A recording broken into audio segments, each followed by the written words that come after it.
اگلا سوال خان صاحب کی خدمت میں ہے کہ انسان پر مختلف حالات آتے ہیں، خوشی کے بھی ہیں، غمی کے بھی ہوتے ہیں، دکھ کے، تکلیف کے، اور اس موقع پہ اسلام کی تعلیم ہے کہ صبر کرنا چاہیے۔ جی بالکل۔ تو صبر سے کیا مراد ہے کہ انسان بالکل کسی دکھ، تکلیف یا افسوس کا اظہار نہ کرے، کہ کس حد تک اجازت ہے کہ کس طرح سے عمل کرنا چاہیے؟ صبر کا مطلب ہے کہ جو واویلا کرنا، اس طرح کا اظہار کرنا کہ جو نامناسب ہے، اس قسم کے اظہار سے منع کیا، ورنہ تو قرآن کریم نے کہا کہ جب تم میں سے بڑی واضح طور پہ تعلیم ہے کہ فرمایا کہ جب ہم تمہیں ضرور آزمائیں گے، وہ آیت وَلَنَبْلُوَنَّكُمْ بِشَيْءٍ مِّنَ الْخَوْفِ وَالْجُوعِ وَنَقْصٍ مِّنَ الْأَمْوَالِ وَالْأَنفُسِ۔ تو یہ مختلف قسم کے ابتلا، مختلف قسم کے امتحانات سے مومنوں کو کہا کہ ہم آزمائیں گے، اور ایسے موقعوں پہ جو مومن ہیں ان کو فرمایا کہ جب ان کو کوئی تکلیف پہنچتی ہے تو وہ کہتے ہیں اِنَّا لِلَّهِ وَإِنَّا إِلَيْهِ راجعون۔ یہ دراصل اس بات کا اظہار ہے کہ ہم اصل میں اللہ ہی کی ملکیت ہیں اور اسی کی طرف جانے والے۔ تو یہ بھی ایک افسوس کا اظہار ہے کہ ہم سے یہ چیز چھن گئی ہے، اور یہ ایک بڑا مناسب اظہار ہے اس پہ۔ اور جو صبر کا جو عدم صبر ہے وہ دراصل یہ ہے کہ جو حضور صلی اللہ علیہ وسلم کی آمد یا اسلام سے پہلے جو باقاعدہ وہ نوحہ کیا کرتے تھے اپنے، وہ شکل جیوبہ و لطمل خدود، کہ اپنی چہروں کو پیٹا کرتے تھے، گریبان پھاڑ لیا کرتے تھے، باقاعدہ سیاپا کرنے والی، نوحہ کرنے والی ایکسپرٹ خواتین تھیں جو باقاعدہ بلائی جاتی تھی، جو ایک ماحول کریٹ کر دیتی تھی اس کو، اور اس میں اس قسم کی لغو باتیں، واہیات باتیں جو تھی، اس سے اسلام نے منع کیا۔ ورنہ تو سوگ اور افسوس کا تو حکم دیا واضح طور پہ۔ حضور صلی اللہ علیہ وسلم نے فرمایا کہ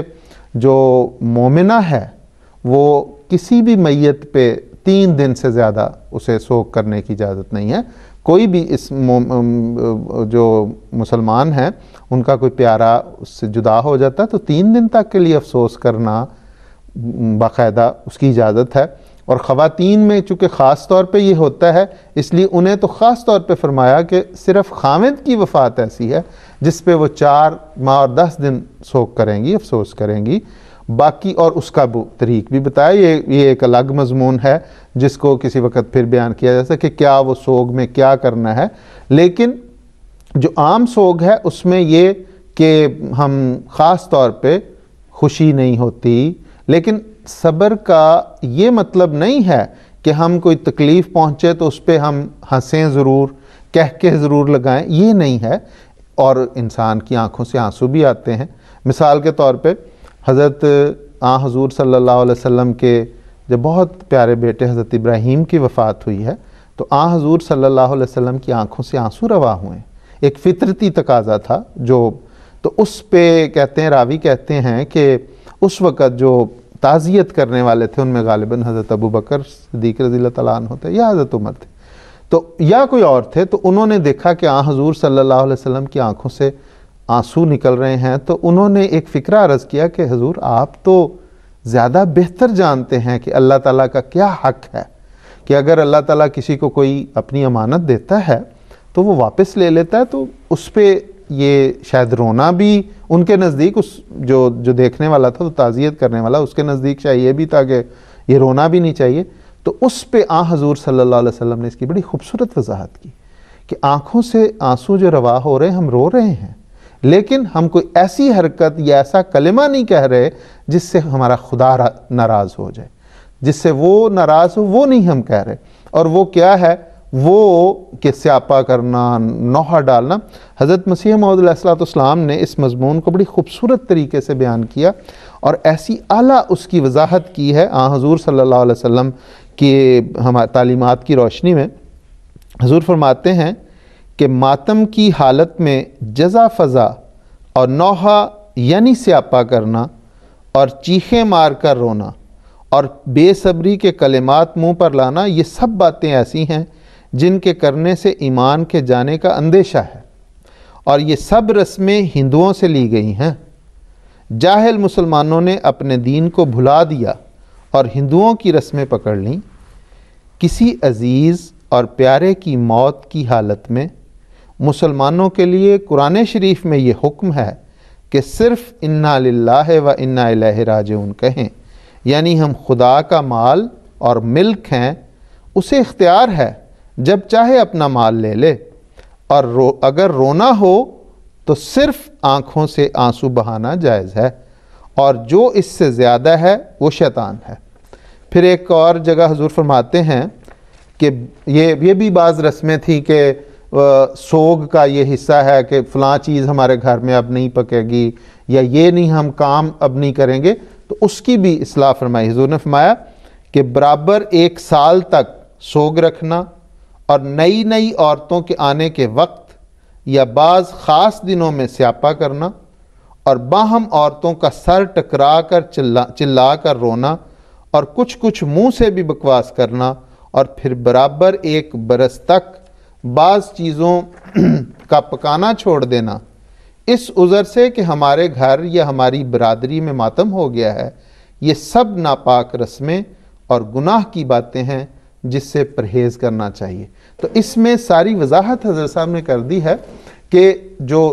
نوحہ اور ماتم اور چلانا اور اس قسم کی رسمیں کہ خاص دن یہ چونکہ جمعرات کو فوت ہوا تھا، اب جمعرات کو ہم یہ نہیں کریں گے یا یہ نہیں پکانا، یہ ساری باتیں اسلام نے منع کی ہیں۔ لیکن جس طرح ہمارے موجودہ امام حضرت امیر المومنین طلب نصر عزیز نے یہ جو بیت الفتوح میں واقعہ ہوا، تو اس میں حضرت صاحب نے یہ بڑا واضح طور کہ افسوس ہوتا ہے، اور انسان کچھ ایسے کلمات کہتا بھی ہے، افسوس کا اظہار بھی کرتا ہے، لیکن یہ اس میں کوئی حرج کی بات نہیں۔ افسوس ہوتا ہے انسان کے، ایک فطرتی تقاضا ہے کہ جب ایک تکلیف پہنچتی ہے تو اس میں افسوس ہوتا ہے۔ وہ اچھا وہ ہے، وہ الفاظ میں نے نوٹ کیے ہیں، جزاک اللہ، بہت شکریہ۔ وہ اس غرض کے لیے کیونکہ حضرت صاحب نے اس کے دونوں پہلو جو ہیں جی بالکل بہت خوبصورت وہ بڑے خوبصورت انداز میں مکمل احاطہ کر کے بیان۔ تو یہ 2 اکتوبر کا خطبہ جمعہ تھا کہ جب مسجد کے ملحق کا حال جو ہے آگ کی وجہ سے جلے، تو اس کے بعد حضرت صاحب نے جو خطبہ ارشاد فرمایا، تو حضرت صاحب فرمایا کہ ایک مومن کو صبر کے معنی سمجھنے کی ضرورت ہے۔ بالکل،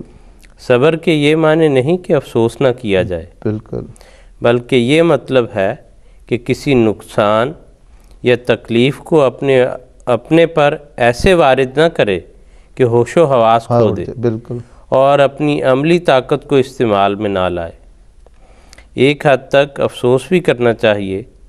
لیکن پھر ایک نئے عزم کے ساتھ اگلی منزلوں پر قدم مارنے کے لیے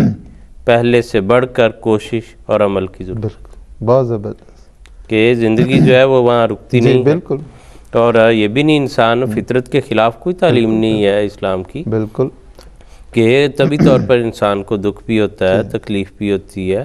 اس کا اگر وہ اندر دکھ ہے اور اوپر اس سے طلب کیا جائے کہ تو خوشی کا اظہار کرو، جی بالکل، تو یہ بھی جو ہے وہ ہو نہیں سکتا۔ تو اس حد تک اس کی اجازت بھی ہے۔ مسلم علیہ السلام کا میں دیکھ رہا تھا تو حضور نے مثلا نواب محمد علی خان صاحب کی جو بیگم صاحبہ تھی پہلی، ان کی جب وفات ہوئی، اس پر حضور نے ان کو تعزیت کا خط لکھا، تو حضور نے یہ لکھا اس میں کہ میں دعا کرتا ہوں کہ آئندہ خدا تعالیٰ آپ کو ہر ایک بلا سے بچاوے اور پردہ غیب سے اسباب راحت آپ کے لیے میسر کرے۔ میرا اس وقت آپ کے درد سے دل دردناک ہے، بالکل، اور سینہ غم سے بھرا ہے۔ خیال آتا ہے کہ دنیا کیسی بے بنیاد ہے، ایک دم میں ایسا گھر کہ عزیزوں اور پیاروں سے بھرا ہوا ہو ویران و بیابان دکھائی دیتا ہے۔ تو سب نے جو خود اپنا اظہار کر کے بتایا کہ اس خیال سے مجھے جو ہے وہ بھی دکھ ہے اور درد ہے اور غم ہے۔ حضرت خلیفۃ المسیح اول رضی اللہ تعالیٰ عنہ مولوی نور الدین صاحب ایک بچہ جو ہے وہ لکھا ہے کہ فوت ہو گیا ستمبر 1886 میں، حضور نے تعزیت نامہ ایک جو ہے وہ تحریر فرمایا، تو حضور نے فرمایا کہ انسان کے لیے اس کے گوشہ جگر کا صدمہ بڑا بھاری زخم ہے، اس کے لیے اس کا اجر بھی بہت بڑا ہے۔ ہاں جی بالکل، تو دونوں باتوں وہ زخم تو ہے، لیکن توجہ جو اصل بات ہے کہ اللہ تعالیٰ کی طرف رہنی چاہیے، وہاں تک بات کو جو ہے موڑ بھی دیا کہ اس کا اجر جو ہے وہ انسان کو ملتا ہے یہ اس وجہ سے۔ حضرت خلیفۃ مسیح اول کا یہ غالباً وہی واقعہ ہے جس میں حضرت صاحب کا جو بیٹا فوت ہوا ہے تو حضور نماز پڑھانے کے لیے آئے ہیں، تو حضور نے اللہ اکبر کہہ کے، تو قرات بالجہر تھی تو کچھ دیر خاموش رہے ہیں، پیچھے سے جب کافی دیر ہو گئی تو پیچھے مقتدیوں نے سبحان اللہ کہا، تو پھر حضرت صاحب نے پھر بھی کچھ دیر کے بعد قرات شروع کی، تو بعد میں نماز پڑھانے کے بعد حضور نے فرمایا کہ مجھے پتا تھا کہ میں نے پڑھنا ہے، لیکن میں سوچ رہا تھا اور میرے دل میں تھا کہ میں الحمدللہ کہ تمام تعریفیں اللہ تعالیٰ کے لیے ہیں اس وقت کہوں جب میرے دل سے یہ آواز آئے۔ ابھی مجھے صدمہ تھا، میں سوچ رہا تھا کہ کہیں میرا یہ الحمدللہ دکھاوا نہ ہو کہ صرف میں اوپر سے تو یہ اظہار کر رہا ہوں کہ تمام تعریفیں اور اس کے لیے ہیں، اور اندر سے میں یہ محسوس کر رہا ہوں کہ میرا بچہ اس نے لے لیا ہے۔ تو جب تک مجھے اس بات پہ یقین نہیں ہو گیا اور تسلی ہو گئی کہ اسی کی ملکیت تھی جو وہ لے کے گیا، تب میں نے یہ الحمدللہ کیا۔ تو اسی طرح بلکہ یہ فرمایا کہ ممکن تھا کہ میں نے یہ سوچا کہ ممکن ہے یہ بچہ بڑا ہو کر تو والدین کے لیے کسی ابتلا کا باعث بنے، تو اس پر میرے دل سے الحمدللہ نکلی کہ اللہ تعالیٰ نے اس کو بچپن میں اپنے پاس بلا لیا تاکہ یہ بڑے ہو کر کوئی حضرت صاحب نے یہ جو حضرت صاحب کا اپنے خطبے کا ذکر کیا ہے، اور ساتھ ہی وہ حضرت مسیح علیہ السلام کا جو نواب محمد علی خان صاحب رضی اللہ تعالیٰ عنہ کے لیے وہ خط پڑھا ہے آپ نے، اس میں ایک اور بات بھی مجھے ذہن میں آئی ہے کہ حضرت صاحب نے انا للہ و انا الیہ راجعون کی حضرت موجودہ حضرت صاحب نے نہایت خوبصورت تفسیر بیان کی تھی کہ اس کا مطلب یہ ہے کہ جب ہم کہتے ہیں انا للہ و انا الیہ راجعون، تو ایک طرف ہم یہ اظہار کر رہے ہوتے ہیں کہ ہم اس کی ملک ہیں، ہم اس کی ملکیت ہیں، ہم اسی کا مال ہیں، اور ساتھ ایک یہ اظہار ہوتا ہے کہ وہ مالک ہے، وہ چاہے تو اس کا نعم البدل ہمیں عطا کرے گا۔ جی بالکل۔ اور وہی اللہ تعالیٰ نے حضرت مسیح علیہ السلام کی ان کلمات بابرکت جو ابتدا جہاں سے ہو رہی ہے، تو پھر ایسا حضرت نواب محمد علی خان صاحب کو ایسا جوڑ عطا کیا، ایسا جوڑا عطا کیا، ایسی نعمت عطا کی جو حضرت اقدس مسیح موعود علیہ السلام کا جگر گوشہ تھی۔ جی بالکل۔ تو غالباً اسی کی طرف ایسا ہی حضرت صاحب کی جو تھی کہ یہ جب مولوی جو ہیں یہ اب کہہ رہے ہیں سبحان اللہ اور ہمارے جلنے پہ، ہماری مسجد کے جلنے پہ، تو ہم اللہ کے فضل سے اس وقت سبحان اللہ کہیں گے جب اس سے اچھی ہماری یہ ہال جو ہے، یہ مسجد کا یہ حصہ جو ہے اس سے بہت اچھا بنے گا، تو اسے دیکھ کے ہم سبحان اللہ بھی کہیں گے اور ماشاء اللہ بھی کہیں گے کہ اس سے بڑھ کے جو ہے۔ جی، تو یہ بڑی خوبصورت تفسیر تھی جو اس وقت مجھے سمجھ آئی، جو صاحب نے اس واقعہ پر اپنے دکھ کا، غم کا اظہار بھی کیا، افسوس کا بھی کیا، اور پھر جو آگے جیسے انسان کو بڑھنا چاہیے، جیسے کام کرنا چاہیے، اور جو مثبت سوچ کے ساتھ بڑھنا آگے ضروری ہے، اس کی طرف بھی توجہ دلائی کہ یہاں ہم نے رکے نہیں رہنا، اور نہ ہی یوں ہوتا ہے، اور یہ باتیں جو ہیں اس کے خلاف بھی نہیں ہے دینی تعلیمات کے، جیسے ابھی سارا جو ہے آیات کے حوالے سے، حضور صلی اللہ علیہ وسلم کی سیرت سے، حضور علیہ السلام کے حوالے سے ابھی ہم نے ذکر کیا، تو اس لیے مقصد یہ ہے کہ انسان اس میں جزا فضا میں دکھ درد کے اظہار میں حد سے نہ نکل جائے کہ جس کی وجہ سے وہ خدا تعالیٰ کی ان افعال سے شاکی ہونے لگے، کیونکہ اب انسان وہ مسلم رضی اللہ تعالیٰ عنہ کا شعر میں ذہن میں آ رہا کہ وہ فضل تیرا یا رب یا کوئی ابتلا ہو، راضی ہیں ہم اسے میں جس میں تیری رضا ہو۔ تو اصل چیز تو اللہ تعالیٰ کی رضا ہے، اگر وہ انسان کو اللہ تعالیٰ اپنے فضل سے یہ توفیق عطا فرما دے کہ وہ ہر حال میں اس پر قائم رہے، تو وہی اس کے لیے راہ نجات ہے۔ اس میں بلکہ یہ جو کہ بعض اوقات کوئی تکلیف پہنچتی ہے تو اس وقت انسان کا جو جھکاؤ اللہ تعالیٰ کی ذات کی طرف ہوتا ہے، وہ بھی بعض اوقات انسان کو اور بڑے ابتلاؤں سے بچاتا ہے۔ یہی جو واقعہ ہمارا مسجد بیت الفتوح کے ان ہالز کا ہوا، اس کے متعلق جب کسی مجھے جو اس کا عینی دیکھنے والا ہے حضرت صاحب کی اس کیفیت کو، اس نے مجھے بتایا کہ جب اس طرح اطلاع ملی تو حضرت صاحب تشریف لے آئے جو ہماری مسجد فضل والا ہے ٹرانسمیشن کا حصہ، اس میں تشریف لے آئے، اور وہیں پہ حضرت صاحب نے ساری پوچھا کہ یہاں سے ہماری جو ٹرانسمیشن ہے وہاں سے تو نہیں کچھ ہوتی، یہیں سے ساری، تو سارا بتایا گیا۔ تو اس موقع پہ جب اطلاعیں تو مل رہی تھیں، تو ایک اطلاع جو حضرت صاحب کو ملی کہ اب جو ناصر ہال ہے اس سے آگے MTA کی طرف وہ بڑی، جس کا حضرت صاحب نے ذکر بھی اس میں کیا ہے، تو اس وقت جب حضرت صاحب کو یہ اطلاع دی تو کہتے ہیں کہ حضرت صاحب کے چہرے پہ اس وقت ایک خاص کیفیت پیدا ہوئی ہے، ایک پریشانی بھی تھی جس میں، اور جس میں کوئی ایسی کیفیت تھی جس سے پھر ایسی کوئی درد بھری دعا اٹھی ہے کہ اس آگ کو اس نے وہیں روک دیا۔ اور اگر ہم تو یہاں پہ دیکھتے ہیں کہ وہ 4 فٹ کی گیلری ہے صرف،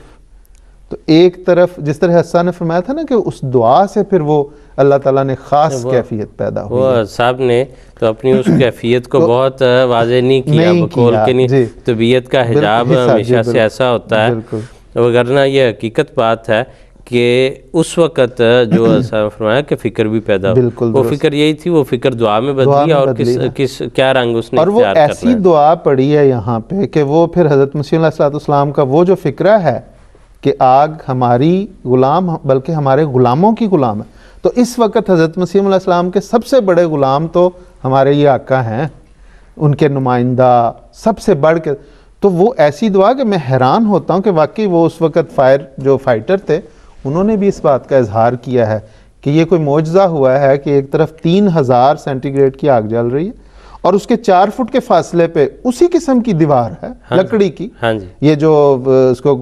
لکڑی کی دیواریں ہیں، دروازے ہیں 3، انہیں اللہ تعالیٰ نے ایسے محفوظ رکھا ہے کہ جیسے وہ ٹھنڈی وہاں پہ کوئی پڑی ہے، وہ اس کا، اور اتنی دیر وہاں آگ جلتی رہی ہے اس کے برابر میں، اور